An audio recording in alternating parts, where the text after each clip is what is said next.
اس بار بار پڑھنے اور بار بار سننے سے یہ مقصود ہے کہ جو ہمارے دینی اعمال ہیں ان اعمال کا وہ ذوق اور شوق پیدا کرنا مقصود ہے جس کی برکت سے بندہ عمل پر پڑ جائے، عمل کا داعیہ پیدا ہو جائے۔ نہ حفظ مقصود ہے نہ اپنے فہم پر اعتماد۔ یعنی مثلا میں نے فضائل نماز پڑھی، حدیثیں بھی مجھے یاد ہو گئیں، لیکن نماز پڑھنے کا شوق نہیں پڑ رہا۔ فضائل قرآن روزانہ سنتا ہوں، لیکن قرآن سیکھنا، قرآن پڑھنے کا شوق نہیں پڑا۔ تو یہ حفظ مقصود نہیں ہے کہ بار بار سننے سے حدیثیں یاد ہو جائیں۔ اچھی بات ہے، اللہ کی نعمت ہے، یاد کرنی بھی چاہیے فضائل کے بارے میں جو حدیثیں ہیں، لیکن یہ جو حلقہ ہوتا ہے اس میں یہ مقصود نہیں ہوتا، بلکہ اس بار بار پڑھتے رہنے اور سنتے رہنے کی برکت سے، جس کو کثرت مزاولت کہا جاتا ہے کہ جب بندہ ایک کام بار بار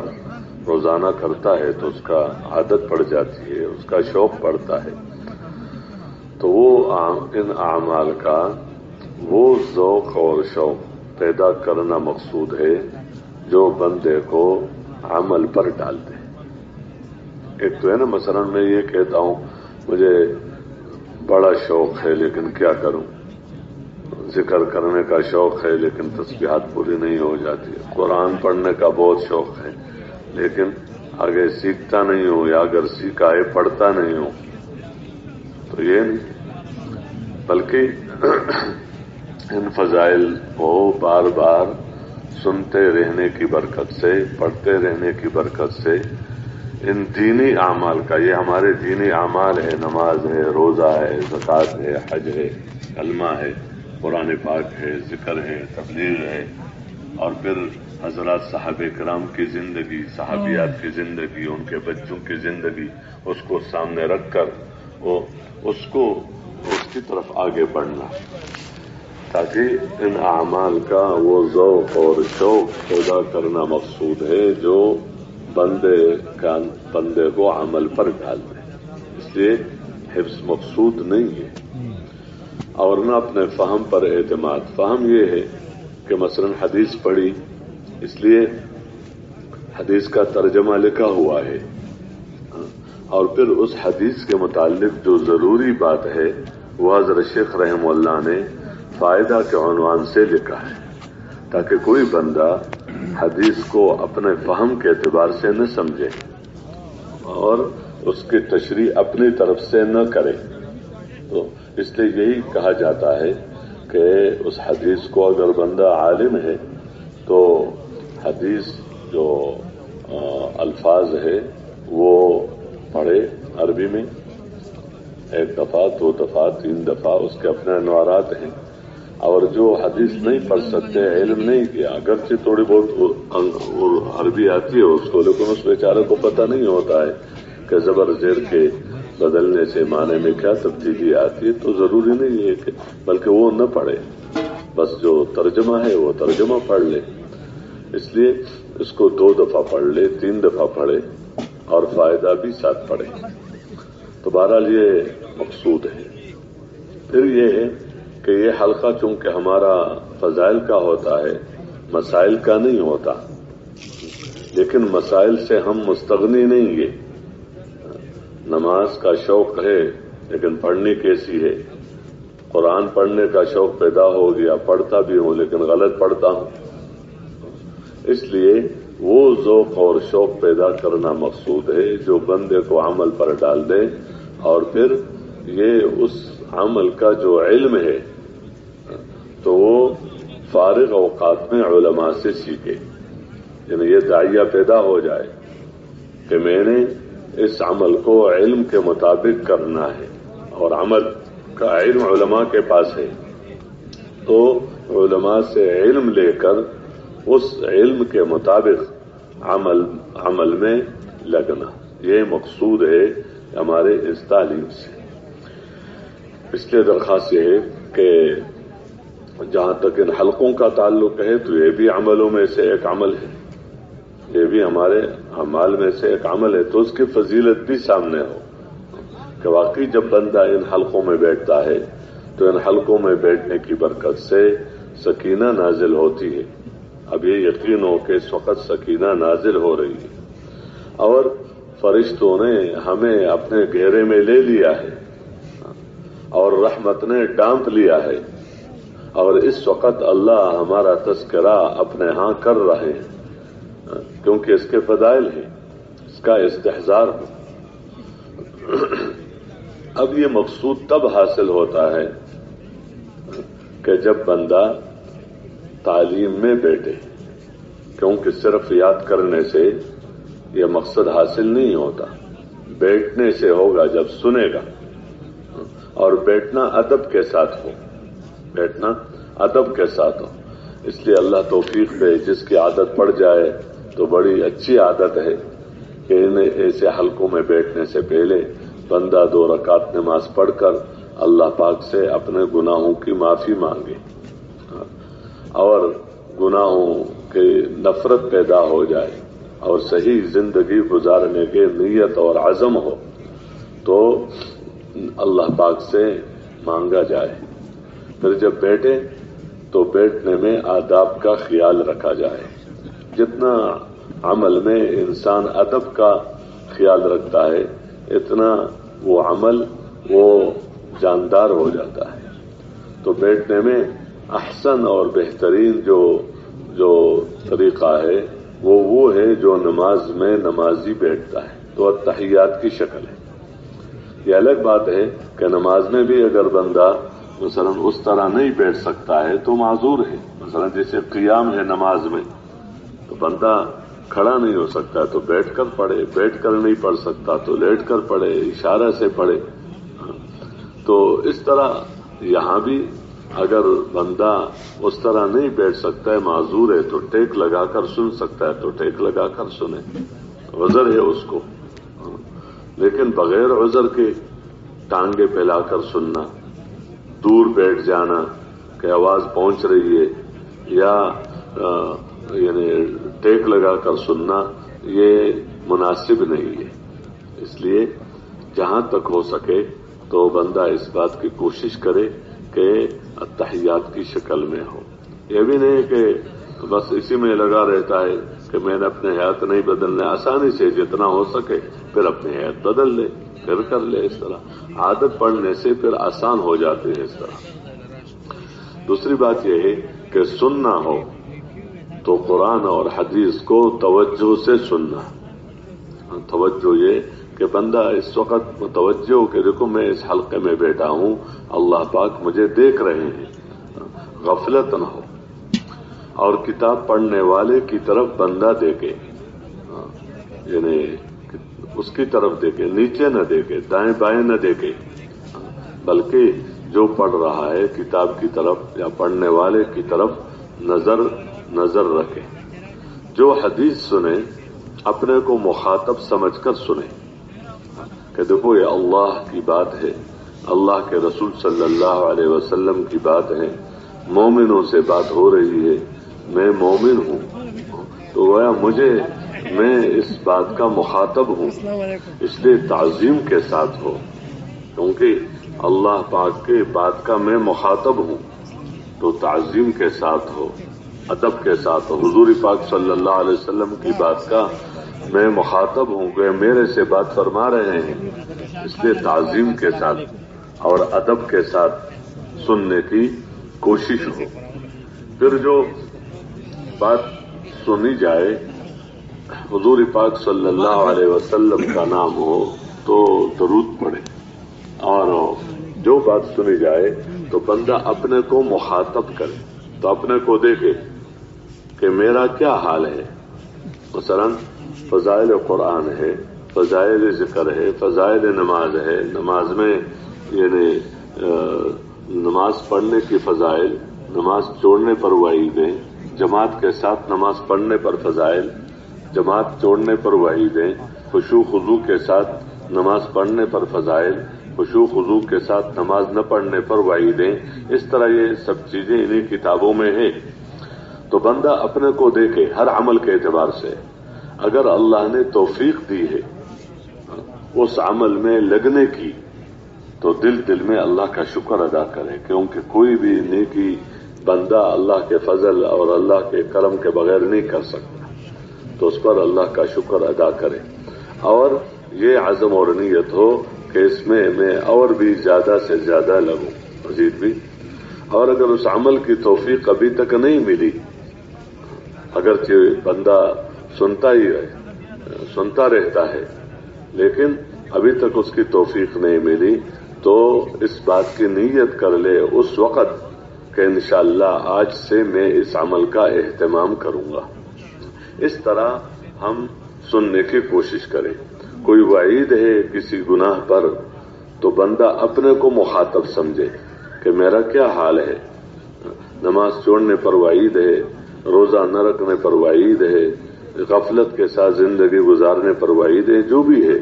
تو اپنے کو مخاطب کر کے سنے جائے اور دیکھ لے۔ تو اگر اللہ نے اس منکر سے حفاظت کیا ہے اور بچایا ہے تو پھر بھی دل میں اللہ کا شکر ادا کرے اور اس کی نفرت اور بڑھے، منکر سے نفرت ہو، اس کی نفرت اور اگر اس گناہ کا ارتکاب کر چکا ہے تو دل میں استغفار ہو، ندامت ہو اور آئندہ اس کے قریب نہ جانے کا عزم ہو اور اس کے نفرت دل کے اندر پیدا ہو۔ اس طرح انسان سننے میں ان چیزوں کا خیال رکھے کہ توجہ سے سنے، ادب سے سنے، احترام سے سنے، اپنے کو مخاطب سمجھ کر سنے اور وہی عمل کی نیت سے سنے کہ اپنے کو دیکھے کہ اللہ مجھے اس پر عمل کرنے کی اور اگر عمل کی توفیق ملی ہے اس میں اور زیادہ حسن پیدا کرنے کی اللہ پاک مجھے توفیق دے۔ اس طرح جو پڑھنے والا ہے تو پڑھنے والا بھی اپنے کو محتاج اور ضرورت مند سمجھ کر پڑھے۔ جیسے پہلے میں نے بات عرض کی کہ انہیں کتابوں سے پڑھا جائے، سب کتابوں سے، اور پھر ایک حدیث کو 2 دفعہ 3 دفعہ پڑھے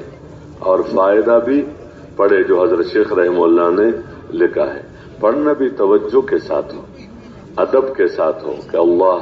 کی بات ہے، اللہ کے رسول صلی اللہ علیہ وسلم کی بات ہے تو ادب کے ساتھ، توجہ کے ساتھ اس کو پڑھنا، غفلت کے ساتھ نہ ہو۔ کسی حضور صلی اللہ علیہ وسلم کا نام آ جائے تو صلی اللہ علیہ وسلم پورا۔ بعض وقت بندہ کی عادت پڑ جاتے سلم تو یہ صلی اللہ علیہ وسلم۔ اس طرح کسی صحابی کا نام آ جائے تو پڑھتے وقت اس کے صحابی کے نام کے ساتھ رضی اللہ عنہ، اس طرح مناسب نہیں ہے عمر نے یہ کہا، ابو بکر نے یہ کہا، فلان نے یہ کہا، نہیں، عمر رضی اللہ تعالی عنہ، ابو بکر رضی اللہ تعالی عنہ۔ اس طرح کسی عالم، کسی اسلاف میں سے کسی کا نام آ جائے تو اسی کے اعتبار سے مثلا رحمت اللہ علیہ، اس طرح ادب کے ساتھ ان کا نام پڑھا جائے۔ تو توجہ کے ساتھ اور اپنی طرف سے حدیث کا ترجمہ نہ کرے، جو حضرت شیخ رحمہ اللہ نے لکھا ہے وہی ہو، اور اپنی طرف سے حدیث کی تشریح بھی نہ کرے، جو فائدہ حضرت شیخ رحمہ اللہ نے لکھا ہے اسی کو پڑھا جائے، اور پھر اس پر اپنی بات نہ کرے، اپنی بات یعنی دیکھو اس کا اپنا ایک ماحول ہے۔ حضور پاک صلی اللہ علیہ وسلم کے زمانے میں یعنی قرآن نازل ہوتا تھا تو اس نزول کا اپنا ایک تأثر تھا۔ حضرت جبرائیل علیہ السلام کا زمین پر آ جانا، اس سے ایک تأثر پیدا ہو جاتا تھا۔ حضور صلی اللہ علیہ وسلم کا صحابہ کرام کے بیچ میں تشریف فرما ہونا، یہ الگ تأثر پیدا کرتا تھا لوگوں کے دلوں میں۔ تو اس وقت تو ہر وقت یہ بات تھی اور کوئی بات ہی نہیں تھی سوائے اس کے کہ قال اللہ وقال الرسول صلی اللہ علیہ وسلم، کہ اللہ نے یہ فرمایا، وحی اتری یہ فرمایا، اور اللہ کے رسول صلی اللہ علیہ وسلم نے یہی فرمایا۔ تو اس وقت تو اس کا ماحول ہی تھا، اس کی فضا ہر وقت قال اللہ قال الرسول قال اللہ قال الرسول صلی اللہ علیہ وسلم، تو ہم جو ہے ہم اب اس سے دور ہو چکے ہیں. اس لیے تعلیم میں بس وہی قال اللہ اور قال الرسول صلی اللہ، یعنی حدیثیں پڑھی جائیں اور جو آیتیں حضرت شیخ رحمہ اللہ نے اس عنوان پر لکھی ہیں اسی کو پڑھی جائیں، اور جو اس کا ترجمہ ہے وہ، اور جو اس کے شرح میں جو حضرت شیخ رحمہ اللہ نے لکھا ہے وہ اپنی طرف سے بیان نہ ہو، اپنی طرف سے ہاں اتنی بات ضرور ہے کہ ایسا پڑھنا ہو کہ ساتھی اکتا نہ جائے کہ بندہ بس پڑھ ہی رہا ہے، نہ ان کی طرف دیکھ رہا ہے، نہ کوئی توجہ ہے، تو یہ سی نہیں. تو ایک دو حدیثیں پڑھنے کے بعد، 3 حدیثیں پڑھنے کے بعد، چونکہ یہ حدیثیں فضائل کی ہیں، مسائل کی نہیں ہے، اور جسے میں نے پہلے عرض کیا مسائل کے علم سے ہم مستغنی نہیں ہے، تو اتنی بات کہنے میں کوئی حرج نہیں ہے. مثلا نماز پڑھنے کی پر یہ فضیلت ہے، تو عام طور پر یہ ذہن بنتا ہے کہ نماز پر یہ فضیلت ہے اور میں نماز پڑھتا ہوں، قرآن پڑھنے پر یہ فضیلت ہے اور میں قرآن پڑھتا ہوں. حالانکہ وہ صحیح طور پر نماز پڑھنے کی فضیلت ہے، اور صحیح نماز تب ہوگی کہ جب علم کے مطابق ہو. قرآن کی فضیلت تب ہے کہ جب صحیح پڑھے، غلط نہ پڑھے. اس لیے سننے والوں کو بھی اور اپنی بھی نیت کر لیں. اس طرح تھوڑی سی بات کرنے میں کوئی حرج نہیں ہے کہ بھئی یہ فضائل ہمیں تب ملیں گی کہ جب ہم اس میں علم کے مطابق لگے، تاکہ دوسرے فارغ اوقات میں اس کا علم علماء سے سیکھے. اور اس کے ساتھ اتنی بات کہنے میں بھی کوئی حرج نہیں ہے کہ جس طرح اپنی نیت ہے، تو اب ہم یہ دیکھیں کہ ان اعمال کا لوگوں میں کیا حال ہے. عمومی طور پر نمازوں کا، ذکر کا، تلاوت کا، اور اس طرح یہ جو رمضان کے روزوں کا، ان اعمال کا کیا حال ہے. اب اگر بالفرض کوئی بھی نماز کے فریضے کو ادا نہیں کرتا تو نماز پر جو وعید ہے اس سے تو نہیں بچ سکتا، اور نماز پڑھنے پر جو فضیلت ہے وہ تو اس کو نہیں ملے گی، تو اس کا غم ہو. اب اگر ہم چاہتے ہیں کہ لوگ اس پر آ جائیں تو اس کے لیے کیا کرنا ہوگا؟ لوگوں کے پاس جا کر یہ فضائل سنا کر لوگوں کو ان اعمال کی طرف متوجہ کرنا، یہ بھی ہمارا کام ہے. جسے سننا کام ہے، اپنی ذات کے اعتبار سے اس پر عمل کرنا کام ہے، اس کا سیکھنا کام ہے. اس طرح ان اعمال کی طرف بلانا یہ بھی ہمارا کیا ہے؟ ہمارا کام ہے. تو اس طرح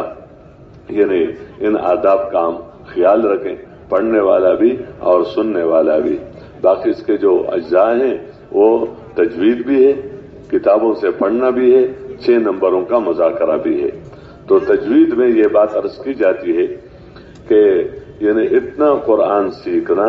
ہر مسلمان پر فرض عین ہے جس سے اس کی نماز درست ہو جائے، تو اتنا سیکھنا تو فرض عین ہے کہ بندہ ایک حرف کی بجائے دوسرا حرف نہ پڑھے جس سے معنی بدل جائے، زبر زیر میں غلطی نہ ہو. تو یہ موٹی موٹی غلطیاں کیا ہے، یہ تو ضرور ٹھیک ہو جائے. اس لیے جو حلقے لگائے جاتے ہیں تو حلقوں میں اس بات کی کوشش ہو. اب تو یہ اجتماع ہے، پرانے احباب ہیں اور ساتھی بھی اس میں موجود ہو سکے تو بہت اچھی بات ہے. عمومی طور پر جماعتوں میں تو اس بات کا خوب خیال رکھا جائے کہ ہر حلقے میں کم از کم ایک ساتھی ایسا ہو جو بطور معلم ہو، جو صحیح پڑھ سکتا ہو اور جو غلطی درست کر سکتا ہو. کیونکہ ان حلقوں سے مخصوص سنانا نہیں ہے بلکہ سیکھنا سکھانا ہے. سنانا نہیں بلکہ سیکھنا سکھانا،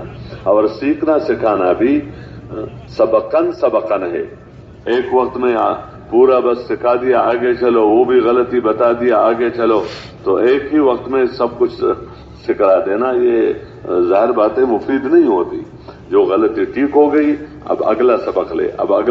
لے. تو بہرحال اس کی بھی کیا ہو، کوشش ہو کہ نماز میں جو بھی پڑھے بندہ قرآن پاک جتنا بھی تو وہ صحیح پڑھ لے. اس لیے تجوید ہو، کتابوں سے پڑھنا ہو، اور 6 نمبروں کا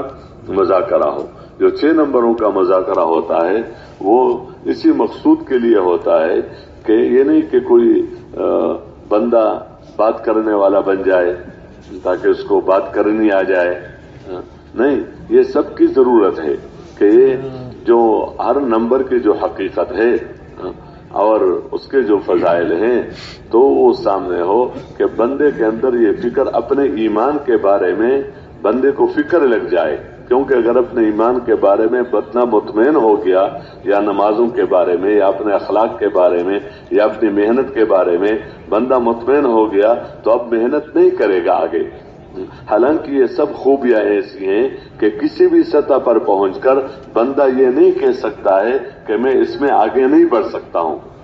اس لیے ان صفات کا جب مذاکرہ ہوتا ہے تو بات کرنے والا بھی اور بات سننے والا اپنے آپ کو محتاج سمجھے، تاکہ ایمان کی وہ حقیقت، نمازوں کی وہ حقیقت جو مطلوب ہے اللہ ہمیں نصیب کر دے. تو اس طرح اس کی اہمیت ہو. اور یہ اس میں تو چونکہ اجتماع ہے اس میں تھوڑی سی ترغیب بھی دی جاتی ہے اور شاید کچھ تقاضے وغیرہ بھی مجمع کے سامنے بہرحال رکھے جاتے ہیں کچھ، تاکہ مجمع اس کے لیے آمادہ بھی ہو جائے. بہرحال یہ تجوید کتابوں سے پڑھنا، 6 نمبروں کا مذاکرہ ہو. اللہ ہم سب کو توفیق دے. تو جن جن کا جہاں جہاں طے ہے وہ وہاں پر پہنچ جائیں اور وہاں مجمع جوڑے اور اب تعلیم شروع کر دیں.